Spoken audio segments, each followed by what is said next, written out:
Welcome to You, Me, Empathy. Thank you for listening. We would like to remind you that this podcast is for informational and entertainment purposes only, and is not a substitute for medical advice, diagnosis, or treatment. Known as just a silly boy with a feely heart. Please consider supporting the show. Check us out on Patreon or simply leave a review on iTunes. Here's your host and creator of the show, Known Wells. Greetings, feely humans. Welcome to You, Me, Empathy. My name is Known Wells, and this is episode 41, where I talk to Brian Dunning about conspiracy theories and mental illness. We explore the relationship between conspiracy theories and mental illness, how humans come to believe conspiracy theories, and how life experiences impact and filter our conspiratorial tendencies. Brian Dunning is a fascinating human being. He's the creator of Skeptoid, which is a long-running podcast, and it's fascinating and exceptionally well done and well-researched.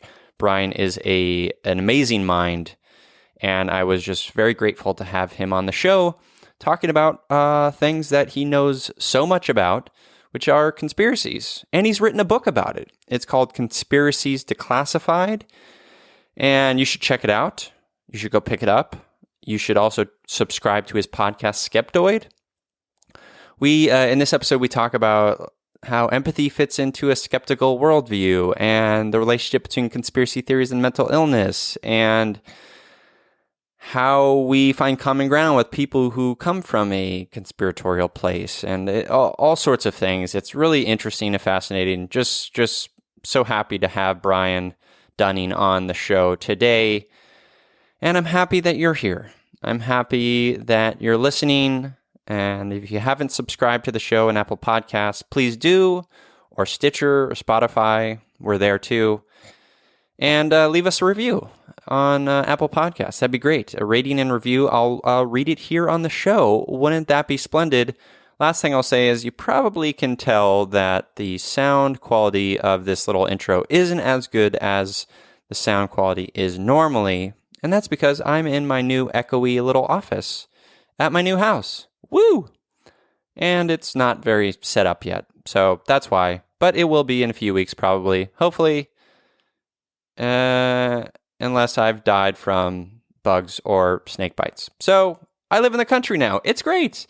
And when I drive into town, I say that. I say, I'm going into town.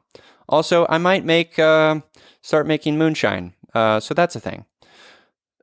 More on that later, potentially. Okay, enough of me rambling. Please enjoy this You, Me, Empathy episode 41 on conspiracy theories and mental illness with my guest, Brian Dunning.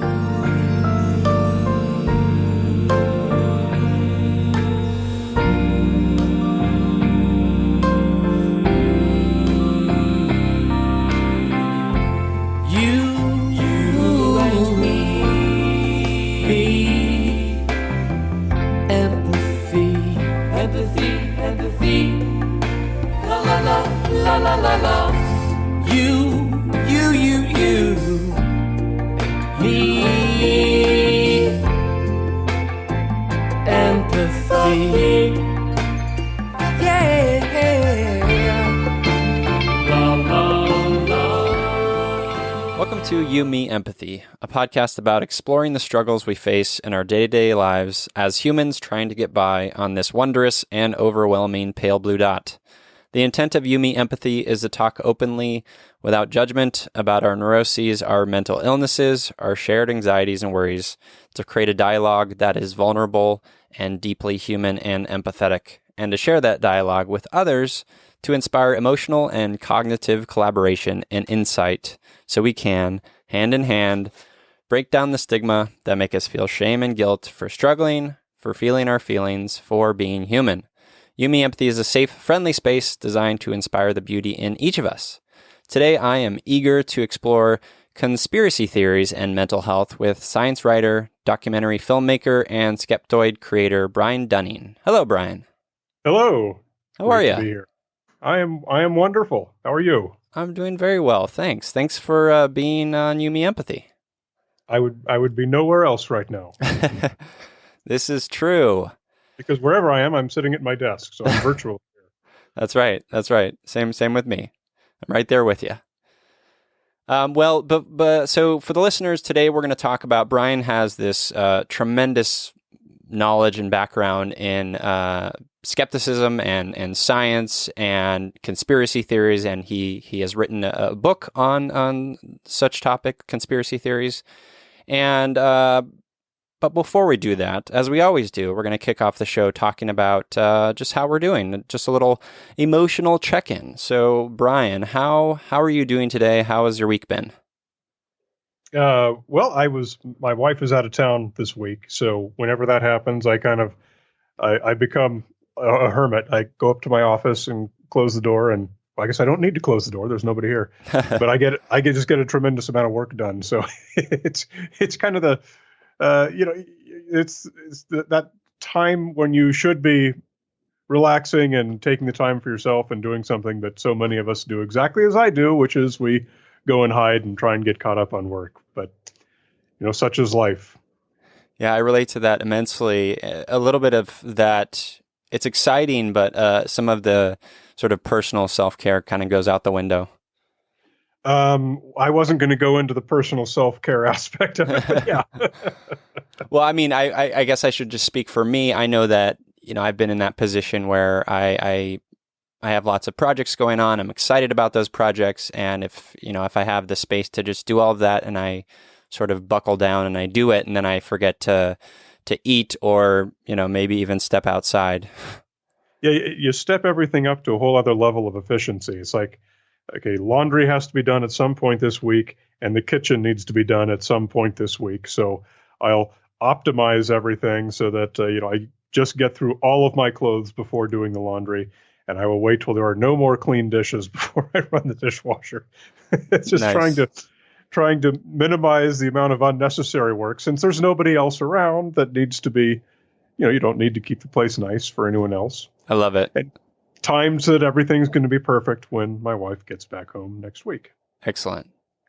Well, that sounds excellent and lovely, and I appreciate you sharing. I detect satire in there. Sarcasm. No, not at all. No, I'm kind of envious of your position. I actually work from home and by myself most of the time, but I haven't had a sort of weekend alone, just kind of on my own in some time. And I don't know, it's nice. So I'm a little envious. Yeah, they are nice. Yeah. Time to yourself is nice. Totally. As for me, my check-in this week, I've just been trying to listen a little bit closer to my physical body. For you, Brian, I'm a runner, and so as a runner, I've dealt with a lot of physical pain in my life, in my 36 years, and I haven't been I haven't been great at paying attention to my physical body and the aches and pains. And so I've been trying to be better about keeping track of that stuff, even actually writing it down, like how is my hip and back feeling this morning, and even sort of documenting it. And even just saying that exhausts me because I don't want to do it. Diary of pain. That's a perfect way to put it. I just don't want to do it, but it's something that if I want to more sort of accurately document like what is making me feel worse, physically or better, I need to keep track of that stuff. So that's where my head's at this week. Well, good. I didn't really get into where my head is. I got more into where my laundry is. Well, to each their own. We have our own sort of experiences, and both are valid. Indeed, they are. Indeed, yeah. So, Brian, let's get into your story a little bit. For the listeners, I know, in doing research, and I've heard about you before. I was familiar with your podcast, Skeptoid, but I want to understand a little bit, and for the listeners' sake, a little bit about your sort of origins in skepticism and that sort of framework. I came into doing what I do in the same way that many of my colleagues, which is as children, we were very interested in things like science fiction, fantasy. My particular thing was reading books on ghosts and UFOs and Bigfoots and the Bermuda Triangle and kind of all of that stuff. And so I kind of amassed this encyclopedic knowledge of nonsense, things. I knew everything about things that weren't true. And but also that goes along so closely with that is interest in science. And so that's why so many of us who came up through the sciences have a similar background in science fiction and fantasy and things that aren't necessarily scientific. It's just how we roll. So as I got older and more educated and was working, my background is in computer science and also writing for film and television. I never really found a tremendously satisfying career in either of those. But then when podcasting came to be a thing, I found that here's the perfect intersection of not only my interests, but my aptitudes and the things that I enjoy doing. So, I do all the back-end web development on the website and all that stuff too, and that gives me my fill of sort of hobby programming. But it's 99% of what I do is just researching and writing, and it's given me the opportunity to go back through one by one all of these stories that I believed as a kid, and I always wanted to know, hey, what's the real story here? What was really going on with the Loch Ness Monster? What's really going on with the Betty and Barney Hill UFO abduction story and all of these things?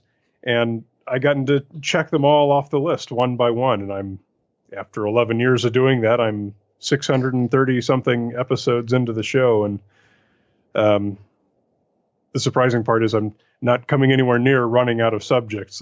There's still hundreds in my folder. That's remarkable. Yeah. So yeah, I mean that's kind of it. It's just it's fulfillment of long-time interests. I love it. So you had I pose this as a question. Did you have a pretty, growing up, did you have an environment, your parents give you an environment where you can freely sort of foster that creativity or curiosity, I should say? I was one of the super shy kids, and the way very introverted, and the way that I put that to use was drawing comic books. Okay. In fact, we just moved about a few months ago, and as I've been unpacking some boxes, I came upon all of my old comic books, and I was astonished how many there were, boxes and boxes of these things that I drew, mostly junior high through high school. So kind of creating my own fantasy worlds and everything. That's fun. And did you sort of use your interest in the Loch Ness Monster and these sorts of mystical creatures in your stories? Not so. They were more science fiction than fantasy based, and so I didn't really get into that kind of thing. But just spaceships and blowing things up. It was very much influenced by the pop culture of the day: Star Wars, Battlestar Galactica, all of that kind of thing. Sure. And since this is a mental health podcast, I do have to ask, like, how, maybe this is too broad of a question, so maybe we can guide ourselves there together. How do you feel skepticism and that sort of framework has impacted your own mental health? I would say that it's been... Well, I would say it's definitely been great, but the way it's been great has been the fact that it has afforded me a chance to do what I enjoy as a hobby for a living. So that removes kind of a whole lot of stress. It removes a lot of frustration. And the things that you have to worry in life become, the more basic things that are easy to worry about rather than more abstract things like, career satisfaction and stuff like that. So I would say that's the one thing that I would say that I notice. Mm-hmm. Yeah, that's a big one. I mean, I think a big one that is often taken for granted. I think it's hard to for many of us, I would imagine it is hard to find that thing that, you're sort of truly into and passionate about and make that your career. Yeah, most people don't ever get the chance. Yeah. So I constantly remind myself, hey, you're pretty lucky to be where you are and be doing what you're doing. Right. Yeah. That's great. So let's define what a conspiracy theory is. So a conspiracy theory I define it a little bit differently than some other people. I have a very strict definition of it. Most people would say a conspiracy theory is, if you take the thing with Snowden recently, people say, oh, the conspiracy theorists were proven right because we've always known that the government was up to something and spying on us behind our back, and now that's all been proven true. I take a much stricter definition of that, because something like that was a revelation that was not generally known until it was reported in the news, until it was discovered by investigators when he released the documents. It never existed as a conspiracy theory, except in the sense that there had always been vague suspicions that the government's up to something. That's not specific enough to count as a theory of anything. So I'm pretty strict about it. A conspiracy theory it's truly a future prediction. It's a future prediction of a discovery that will be made of something that is believed to be the case without any evidence by the conspiracy theorist, if that makes sense. It does. It does. Yeah, that makes sense. And why do you think they exist? Why do you think people have conspiracy theories? So there's various theories on this, and the one that I find most compelling and that I tend to use as my default assumption from which I do my writing is it's an evolved trait. Excuse me. Having a bit of paranoia. Excuse me again. I think I injured my throat yesterday when I you can edit this out if you want, but it's a funny story. Yeah, no worries. I swallowed a bug which flew down into my lung, and it's still there. There's a little spot, and it quite hurts. Yikes, I'm sorry. And I know that'll go away after a few days. It dissolves, but I sent me into a coughing fit for about half an hour yesterday. Oh, God. And I think I tore something in my throat coughing. So I've got these multiple injuries going on. Yikes, I'm so sorry. So forgive me for any throat clearings and yeah, no worries. So actually, you can leave that in if you think that makes good entertainment. Absolutely. This is the number one bugs caught in throat podcast. So what was I talking about? You were talking about why conspiracy theories exist. Okay. So as an evolved trait. Yes. Having a little bit of native paranoia basically means that you're more likely to survive. And the classic example that's always given is the proto-human running across the savannah. They hear a rustling in the grass. Some of them say, oh, that's a saber-toothed cat, and they jump up a tree. Some of them say, oh, it's probably nothing. And once in a while, that person gets killed by a saber-toothed cat. So over time, the more paranoid people tend to survive better. They see dangers, they fear dangers, and they take more steps to defend themselves. So over all of these generations, there we have it. We have a population that's natively hardwired to be suspicious and to be paranoid and to always be seeing danger behind everything. And this is often described as agency detection, is the term that's usually used for it, where we detect an intelligent agency, usually a malevolent intelligent agency, behind every little thing. You see something happen in the stock market, you think, oh, the Rothschilds must be manipulating the world currencies. You see intelligent purpose behind everyday occurrences and random events as well. So that's basically it. We all have this native built-in paranoia. Now, the reason we're not all conspiracy theorists and the reason we're not all suspecting the Rothschilds are behind every move in the stock market, is because we all have life experiences. We learn how the world works. We see that gravity makes things go down, and we see that you learn everything about the world, geopolitically included. And we all have different life experiences. And so we all have different amounts of experiences with which we filter our native conspiratorial tendencies. So some people are at one end of the spectrum, some people are at the other end of the spectrum, and most of us are scattered all over the place.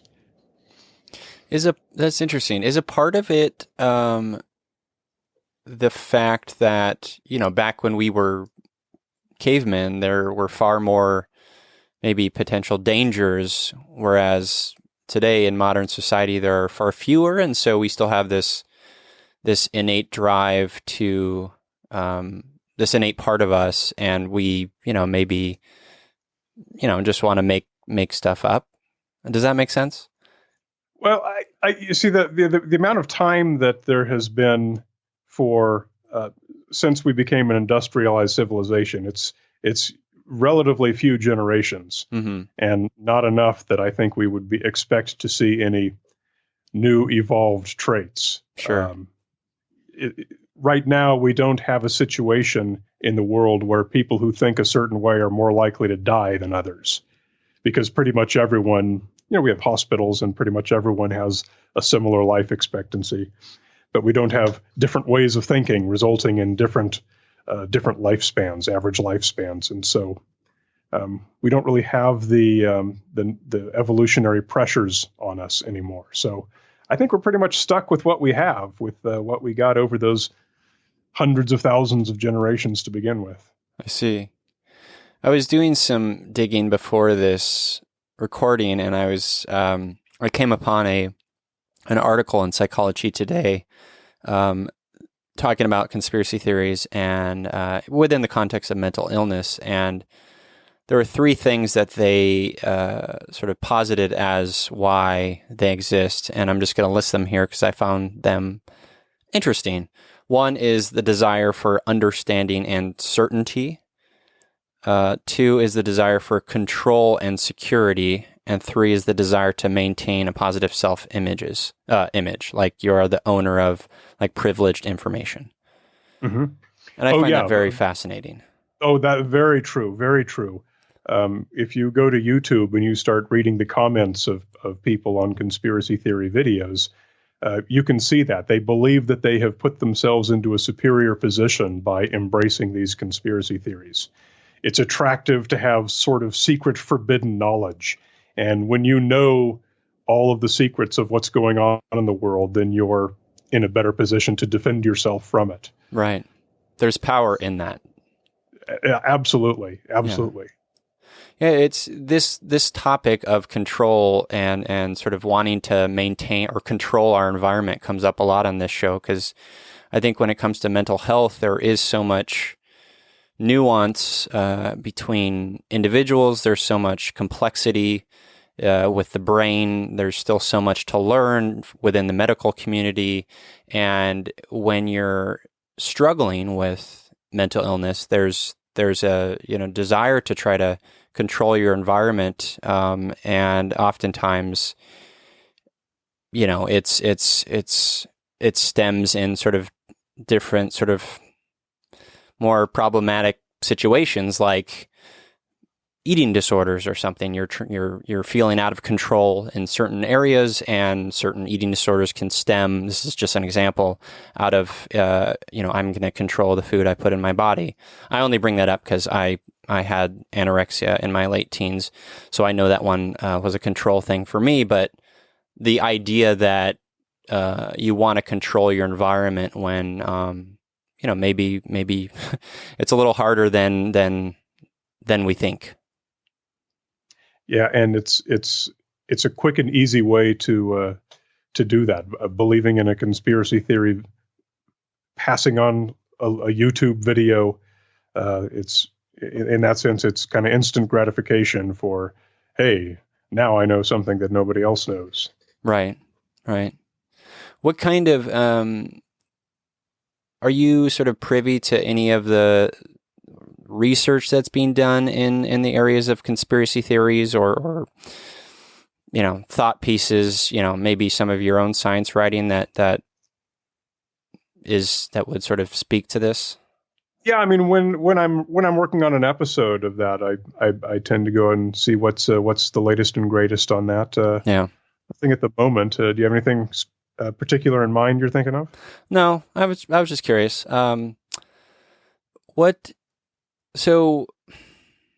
Interesting things that I do see in that are surveys. When we see large surveys, surveys that are large enough to have statistically significant results and everything, and you kind of learn the patterns of conspiratorial belief. And, while on the one hand, you can say that there are certain conspiracy theories that apply to people who are politically left or people who are politically right, the one overall trend is that people either believe in no conspiracies or very few, or almost all of them. There's very few people who kind of pick and choose and believe a medium number of conspiracy theories. They are typically all in or all out. Oh, why do you suppose that is? I think it's because the idea of a conspiracy theory, having all of these characteristics we've just been talking about, it applies to all of them. Got it. So if you like one, you tend to like them all. With the what I've seen as really the only significant factor tempering that is political affiliation. If you're going to believe only a few, you're going to believe the ones that support your particular political leanings. Mm-hmm. Yeah, that makes sense. Why do you think that there's this idea that, maybe misconception that conspiracy theories come out of a place of mental illness? Yeah, that's huge. And in fact, that kind of thing crops up in many of the subjects that I cover on Skeptoid. Another example is psychogenic illnesses. So if we take a psychogenic illness like Morgellons disease, and Morgellons disease is a completely there's nothing physical happening, but people believe that their skin is extruding plastic fibers. Wow. And they've constructed all kinds of elaborate reasons why this is, usually having to do with chemtrails or fluoridation or some evil gas that the government is spraying the population with. And really what's going on is it's simply people who are suffering from extreme acute stress.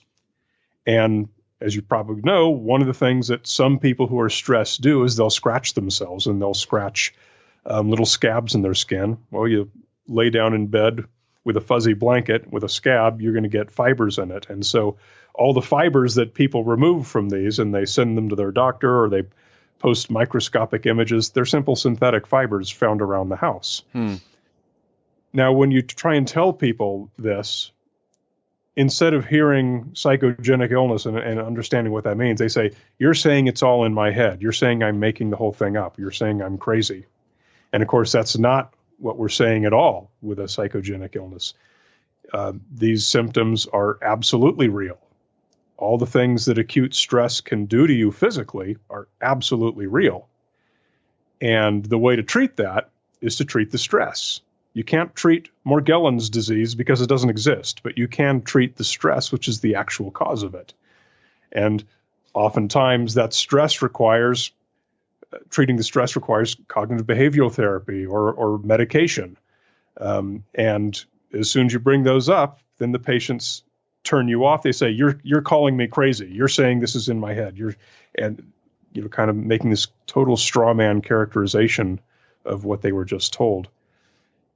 So the idea of people calling each other crazy or believing that other people are calling them crazy is pretty prominent in so many of these subject areas, and absolutely conspiracy theories are near the top of that list, because what do we all say about conspiracy theorists? Oh, that's insane. That's crazy.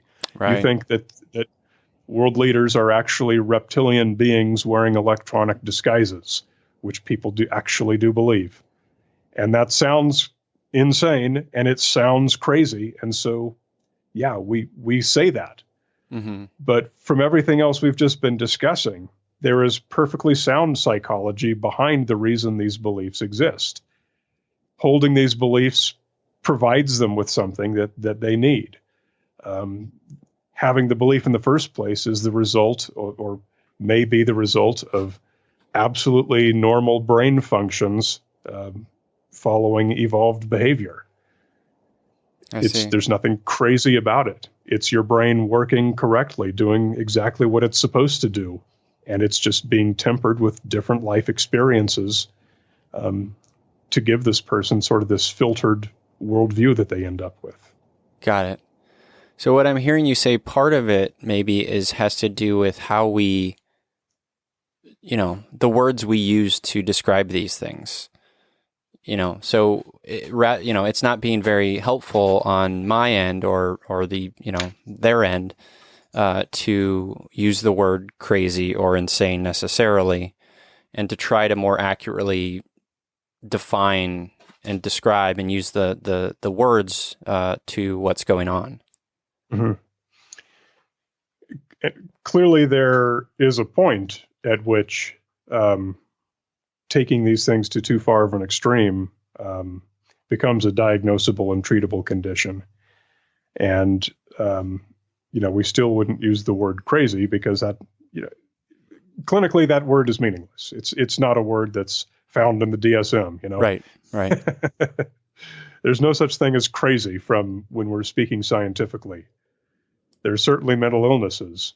And the way I define them, obviously I'm not a psychologist or a medical professional at all, but I write on these subjects a lot. And in my experience, the way I define these, when a belief becomes a mental illness, is when it takes an undue impact on that person's ability to live and enjoy their life normally and healthy. I personally have known people who took their conspiratorial beliefs way too far. One guy lost his wife, his job, his house, lives off the grid in a trailer because he believes that all of these powers are spying on him and trying to control him. That person is mentally ill. He needs help. He lost his ability to live a normal, healthy life. Right. I don't call him crazy, though, because in my analysis, I understand why he believes what he believes, and it actually makes sense. I don't think he's correctly interpreting things, but that's something that we can help them with. Right. Yeah, no, that's very helpful. I have a brother who's schizophrenic, and he has for years, and he'll listen to this. He has for years, argued, or at least sort of informed us and myself and my family that, just what you're talking about, he has information that he can't share with us. If he does, he will be taken out, sort of at the sort of government level. And, with that, for someone like me as his brother, it's hard. It is hard to hear, but I also understand that, like you said, he has schizophrenia. There is a psychosis there, and there is a reason medically that's why that's happening. Now, can I convince him otherwise? I don't know at this point. I don't think I can, but it is challenging. Yeah, is he able to live a life? Does he hold a job and a family? And he's doing okay. Over the last 3 or 4 years, he's certainly made a lot of efforts to do that. He's holding a job now. He's living with 2 sort of childhood friends that I've known, since I was a kid. And so he's doing better than he was 10 years ago. So I am hopeful for him. So yeah, he's doing pretty well. So yeah, I mean, I believe that the vast majority of people who hold very strange beliefs are able to integrate those beliefs into a normal life. Yeah. You can they do their job as a real estate agent or an accountant, whatever it is they do. They take their kids to school, they go to the school play, they love their wife, and then when you meet them at the bar, they'll tell you about the lizard people controlling their mind. Right. Yeah. But people are interesting animals. So that's That is a true statement. We're all interesting animals. That is for sure. Yeah. That's all very fascinating. I'm just, there was a previous episode of this show where we talked about the language of mental health, and I had my friend Corey Stamper on, who's a lexicographer and was a definer at Merriam-Webster for 15 years. And what we talked about was this idea that when we talk about these things, audience and intent matter. And so I think I just bringing that up because it's a good reminder given this context.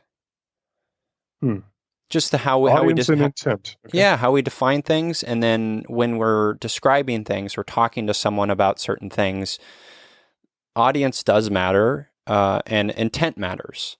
So, for instance, we use the example of her talking to her father about maybe a certain word that he uses that could be sort of interpreted by other people as offensive, and she maybe uses sort of softer language because she has this sort of experience with him and understands that she's not going to get anywhere by using these other words, for instance. So the life experience, what you're talking about.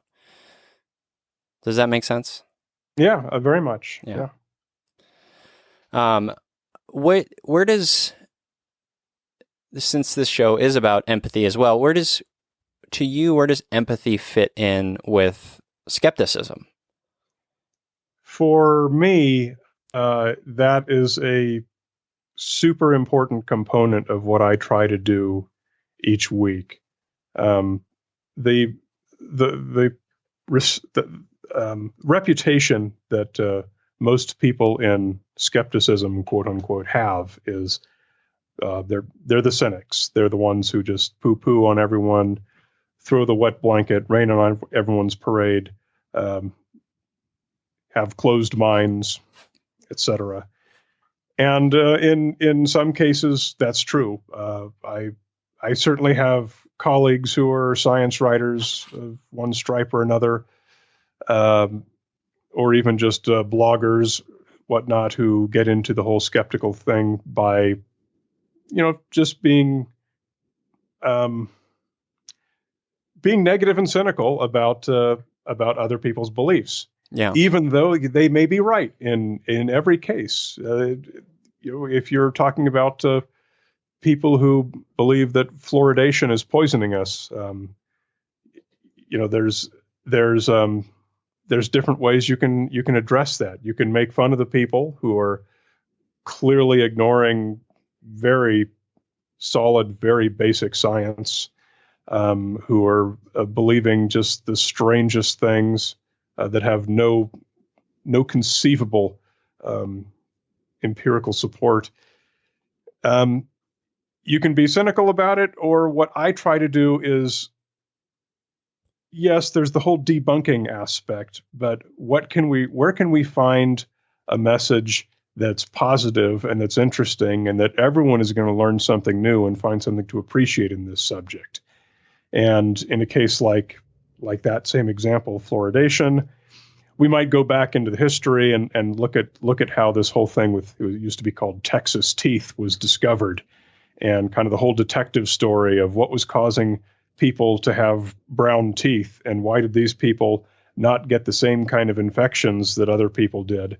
And it turned out to be fluoride, natural fluoride levels.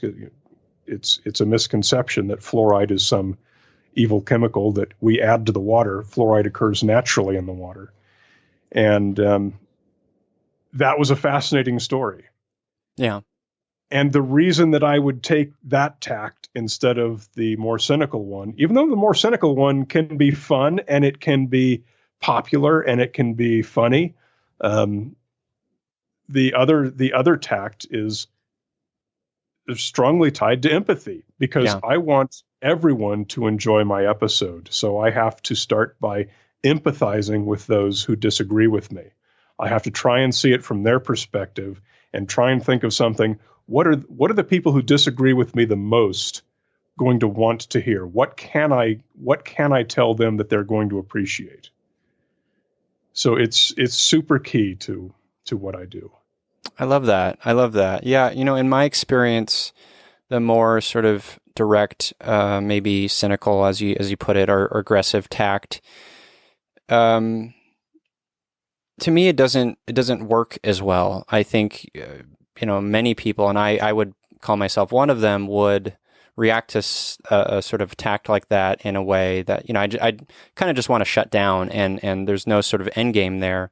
Whereas your approach, I agree with, is creating that opening for them to learn and grow and sort of create this shared experience. Yeah. Right now, if we turn to what's happening in pop culture right now, there's the Adam Ruins Everything TV show. Uh-huh. That takes kind of a comedic perspective, a comedic approach to the whole cynicism thing. Right. So he's doing it a very, very different way than I'm doing it. He reaches a different audience, and his is going to be more successfully persuasive with some people. Mine is going to be more successfully persuasive with some other people. And kind of both are needed. Both are two fronts in the same war, Sure. I hear you. Now, before we get into your book, Conspiracies Declassified, Jeff Wagg, our mutual buddy, has a question. He says, I don't know where he's going with this, Brian, but he says, ask him how he deals with people that contact him who are obviously in some sort of crisis.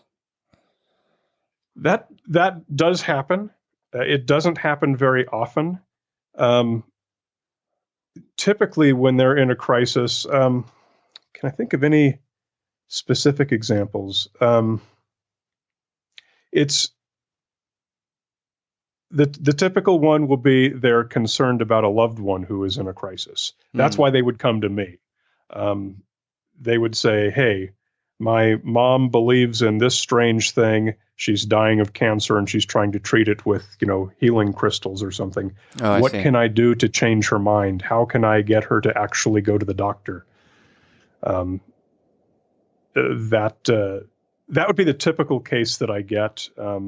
Sometimes I get people who are clearly unhinged, who probably need to be medicated, who have a really strange belief, and they are accusing me of being part of some grand conspiracy.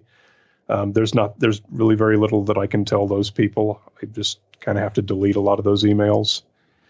But when it's somebody who comes to me with like an actual issue like that, that happened often enough that I finally did an episode specifically to answer that question. And that episode was called Emergency Handbook: What to Do When a Friend Loves Woo. So when one of your friends has some strange belief, maybe they're just in a multi-level marketing program, for example. You see your friend or your neighbor is pitching everyone they know, turning off all their friends, sinking all their money into some multi-level marketing plan because they're selling, the miracle fruit juice of the week, whatever it is. And you say, gee, how can I get my friend to stop doing this? And in most of these cases, the answer is you can't. If you confront someone directly with their particular cherished belief, their little pet thing, whatever it is, you're going to turn them off. They're going to shut you down, and you're not going to have any opportunity to reach them. So the usual answer that I give is don't. Just be there for them, be their friend, help them how you can. But don't try to change their mind or challenge them, because then you may lose the opportunity to even just be there and be their friend. Yeah, that's a really good point. Yeah, I like that. When there's time, when it's not, my mom is dying of cancer and I can't get her to go to the doctor. When there's time and you don't want to just shut the friend off and just not say anything. I always suggest a very roundabout approach. Don't confront them directly. Confront them with things that you both agree on. And for example, people will often say, "Hey, my friend believes this. Do you have an episode about this that I can play for him?" And I say, "No, don't play that episode for him. Instead, play him this one. Here's a silly one about the Loch Ness Monster, something that is not going to offend either one of you, that you can both enjoy together. And then play him this one. It's on the Oak Island Money Pit, in that TV show that so grossly misrepresents everything about it. That's something that's going to be fun that you can both enjoy."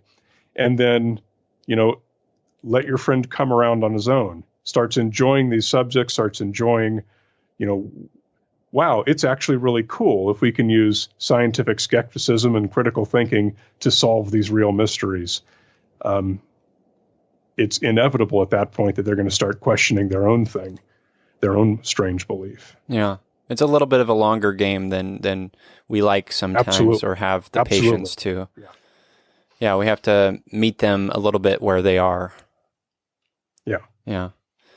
So, Brian, tell me a little bit about your new book, and then I have some specific questions that I want to ask. So the book is Conspiracies Declassified. Yeah.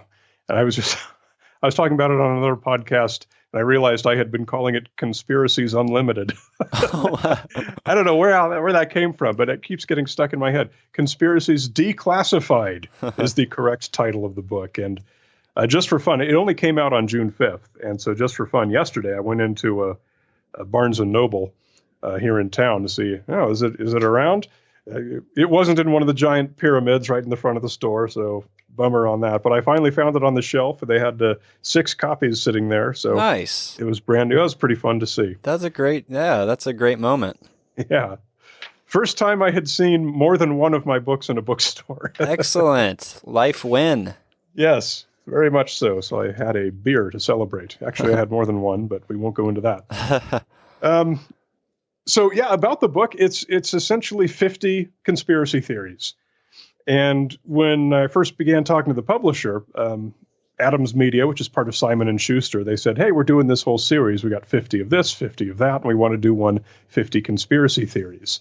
So it came down to, can we think of 50?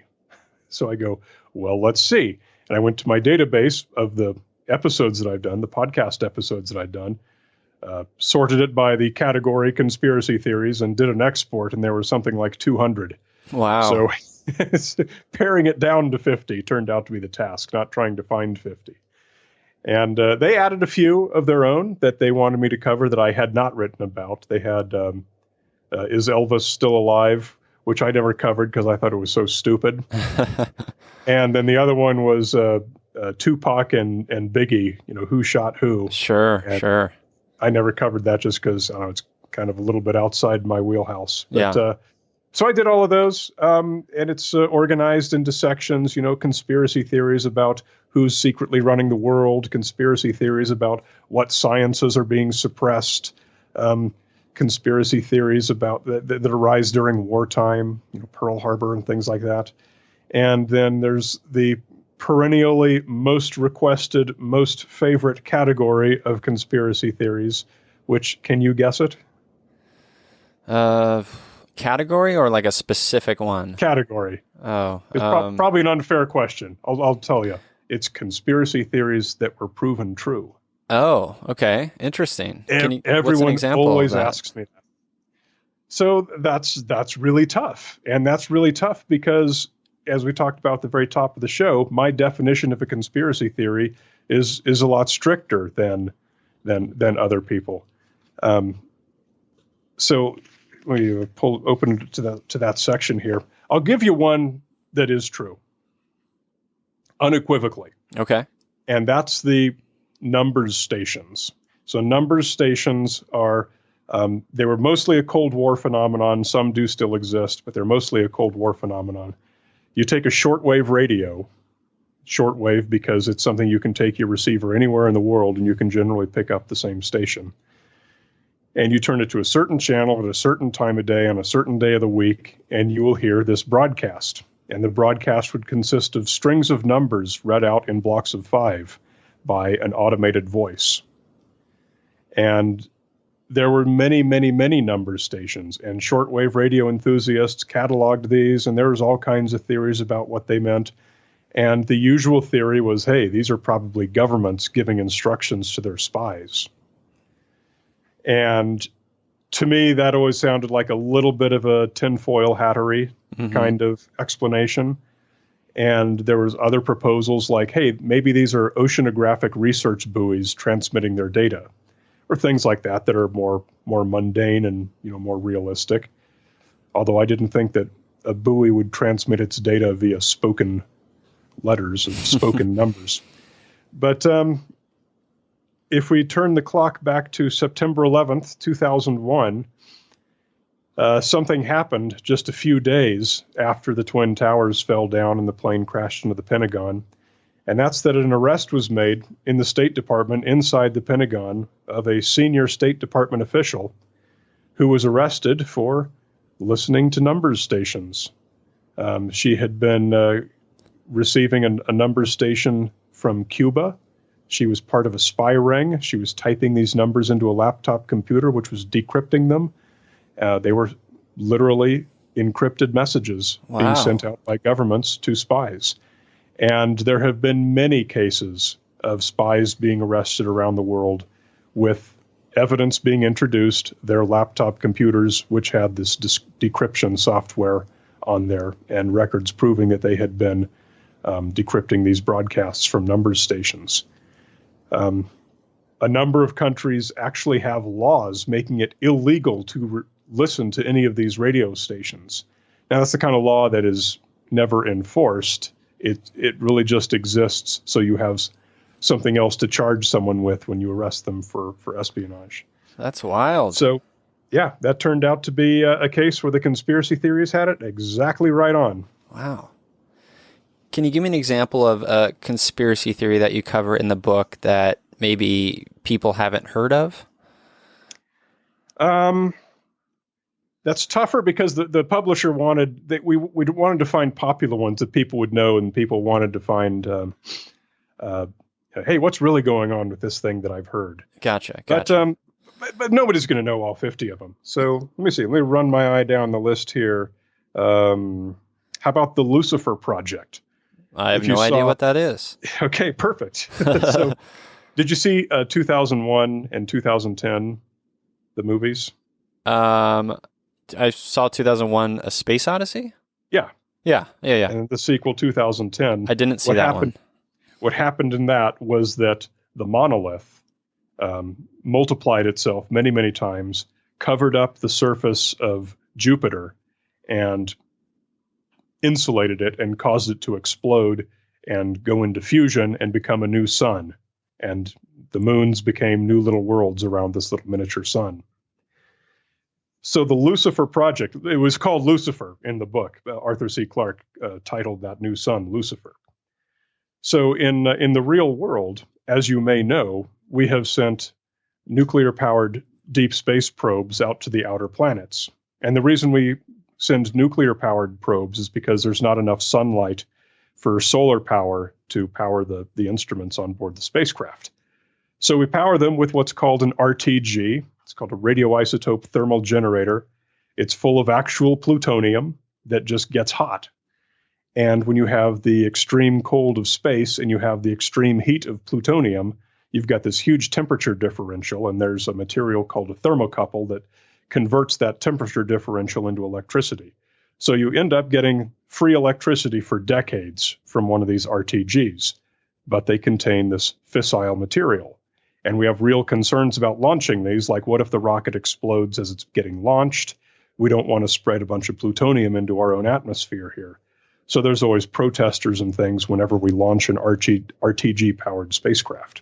Now, the way these things are actually built, it's virtually impossible that, in fact, it is completely impossible that you could ever achieve fusion from the plutonium in one of these. There's not enough of it for one thing. That's the end of the discussion right there. It's in all of these separate little pieces that can't ever come together to form the right shape. That's the end of it right there. I mean, there's multiple reasons why this cannot happen. Got it. Nevertheless, there has been a conspiracy theory community, and it still exists, who believes that the reason we have been sending these RTG-powered spacecraft out to the gas giants is because we are going to try and crash one into it, cause it to explode, trigger it, light it on fusion fire, and turn it into a sun. And so that is the Lucifer Project. And they believed this is what we did with Juno, the probe that crashed into Jupiter, and Cassini at Saturn.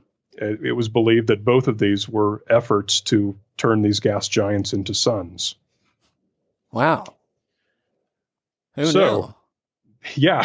But the interesting thing about that is if you don't know the science, it sounds plausible. Mm-hmm. Okay, we're sending basically a fusion bomb out to these worlds.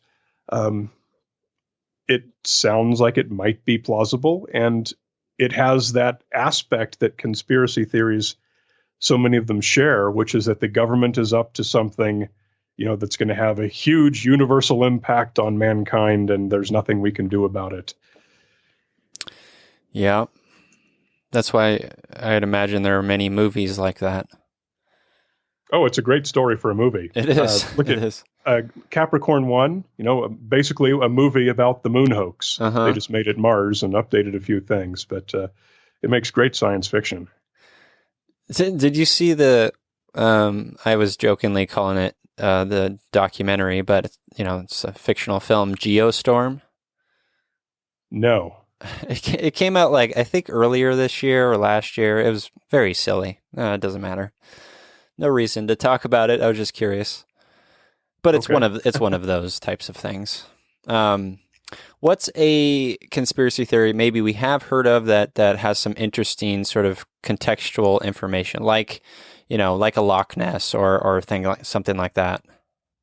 Well, my favorite one to talk about is the moon hoax. Okay. We've all heard kind of the usual claims that the moon hoax people make, the flag wouldn't be waving, and we've all heard the science-based explanation. Well, there was wires holding it out so that it would look like a flag and not just be hanging there. But there's also, those are arguable points though, I mean, you can say, oh, I believe NASA's lying about that. Mm-hmm. So what I'd like to talk about in the moon hoax is the absolute, unequivocal, not arguable proofs that men were on the moon, traveled back to Earth, and came through the atmosphere safely and are here again. And that's the moon rocks. And that's characteristics that these moon rocks have that there is no other possible narrative to explain their presence here on Earth. That's something that a lot of people have not heard. And there's 4 or 5 basic things that are easily explained that we can talk about that are characteristics of the moon rocks. Number 1, of course, which is who was the moon? If Apollo was a hoax, who was it intended to fool? The Soviet Union, right? We were trying to win the space race by beating them to the moon. Right. Well, the Soviets also, people don't know this, but the Soviets also have their own moon rocks that they brought back from the moon. They never went to the moon, but they sent probes to the moon. They sent a series of probes called Luna. And some of these Luna probes scooped up some moon dust and moon rocks, blasted off, and returned those to Earth. So the Soviet scientists have their own examples of moon rocks with which they've been able to compare theirs to ours. And they have no doubt that ours are authentic. Wow, I didn't know that. If many people didn't know that, and it's one of these wonderful things that you can find in virtually any story. It's exactly the kind of thing I'm talking about, where even the moon hoax believers will say, wow, that's cool. I didn't know that. So you've given something new to everyone rather than just debunking. Yeah. But then there's the characteristics of the rocks themselves. And cut me off if you want, because I can get passionate and talk about No, this is fascinating. I love it. So how do we know that these moon rocks didn't come to Earth as meteorites? Because there are plenty of moon rock meteors. If a big asteroid hits the moon, makes an explosion, blasts some ejecta into space, some of that does end up falling down to Earth. And we do have moon rock meteors. Okay. Well, the difference is when one comes down through the atmosphere as a meteor, it develops what's called a fusion crust, which is basically the outer surface melts and then cools again. We call that a fusion crust. So it kind of has this smooth outward appearance on it.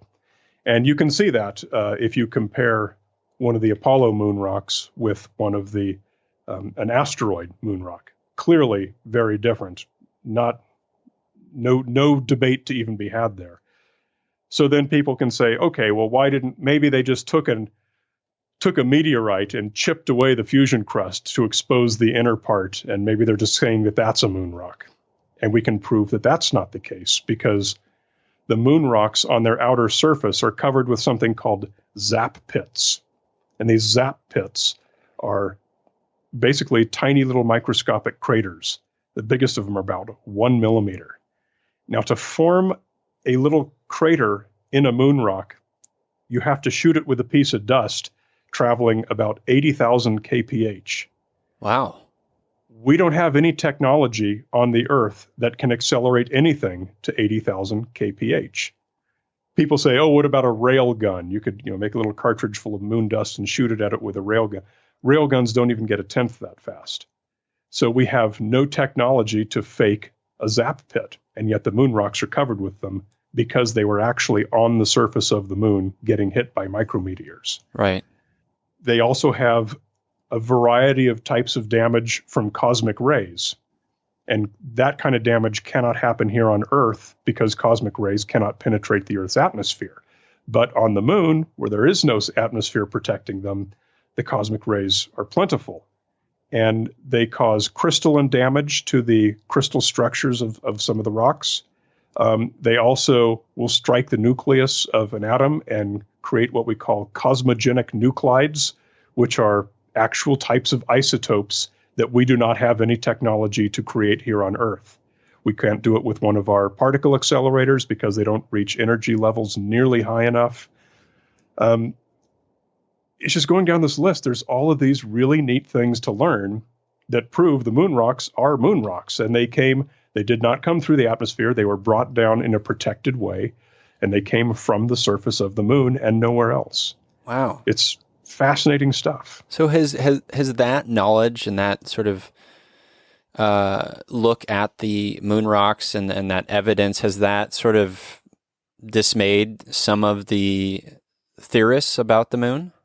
I suspect that it has to a small degree. I do suspect there are people whose minds are open to hearing that and who say, wow, that's really cool. But in my experience, the majority of people who are kind of psychologically, ideologically married to a conspiratorial belief, that's really what the only thing they're interested in supporting. Right. They're just going to dismiss anything that doesn't support that narrative and kind of cling to their own version. There's a lot of science to learn, and in their version of the story, there's a lot of pseudoscience to learn. They have an in-depth encyclopedic knowledge of the pseudoscience, such that any moon hoax believer could come up with things that I've never heard of, and I wouldn't be able to challenge or argue them on the point because I'd never even heard of this thing that they have. Gotcha. But similarly, they're not aware of very much of the real science because it's just two completely different worlds. They have this pseudoscience narrative, and then we have the real science narrative.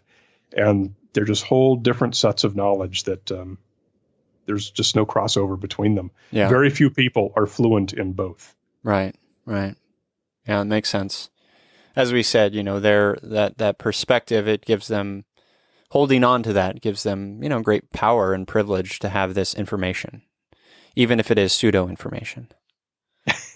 Yeah, but it doesn't matter that it's pseudo information. No. Yeah.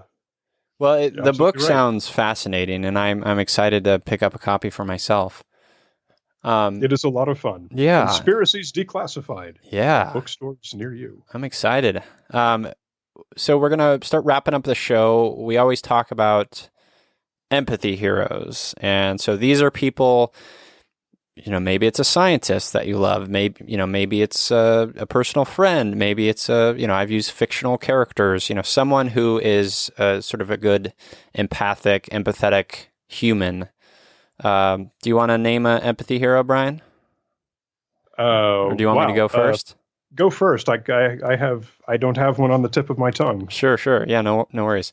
So my empathy hero this week is Maria Popova, who is the creator of Brain Pickings, a website I love. It's full of literary sort of references. There's always some Shakespeare and poetry.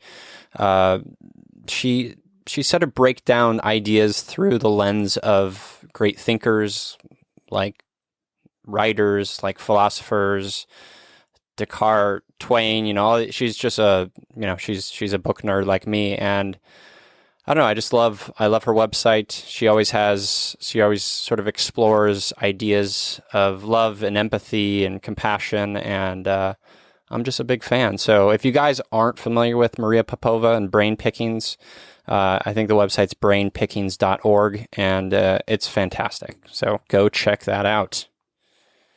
So how about you? Okay, so for mine, I will choose Alan Alda. Okay. Alan Alda, of course, he's best known to everyone for being Hawkeye Pierce on the MASH TV series. Yeah. Although I guess that ended like 40 years ago, and people don't know it anymore. But what I know him from best these days is his life after MASH, what he has done. He's largely retired from acting. He was on he was the spokesman for the TV show Scientific American Frontiers for many, many years. And I don't know if it was that experience or if it was pre-existing, but it kind of seemed to define what he has done for his whole life since, which has become a genuine science booster. He founded the Center for Communicating Science at I'm spacing. I can't remember the name of the university, but he sponsors annual science contests. He's won awards for his communicating science. He is not just one of these people who is a celebrity spokesperson or who is hired to host a series or to narrate a series. He is someone whose passion for teaching science is real. He puts his money where his mouth is.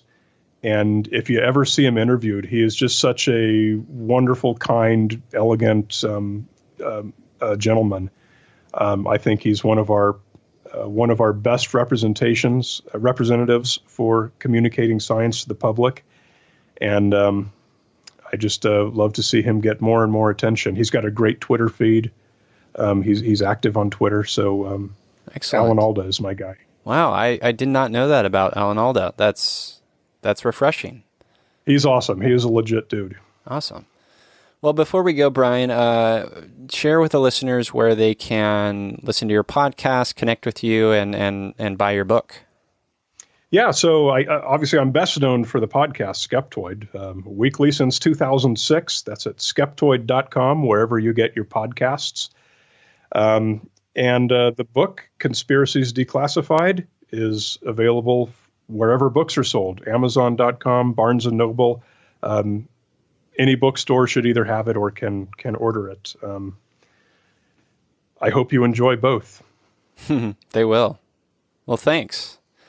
Thank you. Yeah, thanks so much for being on the show. I appreciate it. Yeah. And to you listeners, I'm here, you're here. We're here together on this wayward, overwhelming, awe-inspiring pale blue dot. We have each other. It's Yumi Empathy.